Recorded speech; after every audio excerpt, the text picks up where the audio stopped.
Perlawanan Pangeran Mangkubumi dan Mas Said. Perlawanan terhadap VOC di Jawa kembali terjadi. Perlawanan ini dipimpin oleh bangsawan kerajaan, yakni Pangeran Mangkubumi dan Raden Mas Said, berlangsung sekitar 20 tahun. Yang menjadi latar belakang awal terjadinya perlawanan saat Raden Mas Said yang sakit hati dengan sikap keluarganya, hanya karena beliau meminta pangkatnya untuk dinaikkan. Muncullah niat untuk melakukan perlawanan terhadap VOC yang telah membuat kerajaan kacau karena banyak kaum bangsawan yang bekerja sama dengan VOC. Sebelum memulai perlawanan, ia diangkat sebagai raja yang dikenal Pangeran Sambernyawa. Pangeran Pakubuwana kedua atau Raja Mataram merasa kehadiran Raden Mas Said menjadi ancamannya.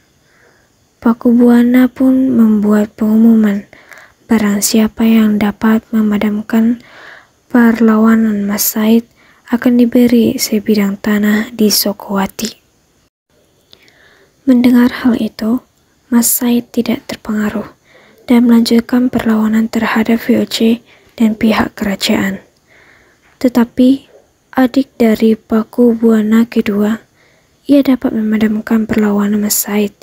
Tetapi muncul konflik yang disebabkan Pakubuwana kedua karena ia ingkar janji yang didukung Pangeran Mangkubumi. Dan saat pertemuan terbuka di istana dalam rangka menyelesaikan konflik yang dibuat Pakubuwana kedua, Gubernur Jenderal Van mengeluarkan kata-kata yang menghina dan menuduh Pangeran Mangkubumi dengan ambisi yang ia punya.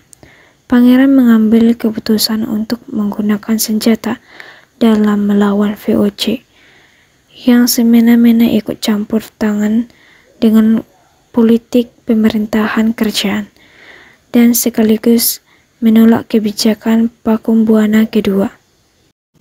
Pangeran Mangkubumi dan pengikutnya pertama kali pergi ke Sukowati untuk menemui Mas Said.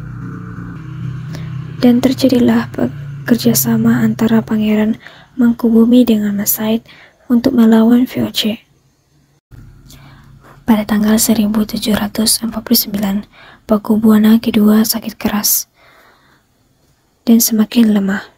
Gubernur Van datang untuk memberi perjanjian yang sangat penting antara Pakubuwana kedua dengan pihak VOC. Sementara perlawanan Pangeran Mangkubumi dan Mas Said belum ada tanda-tanda mau berakhir.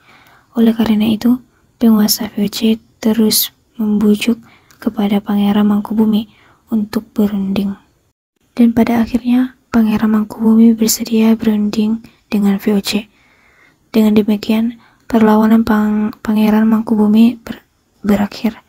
Tercapailah sebuah perjanjian dikenal dengan Perjanjian Giyanti.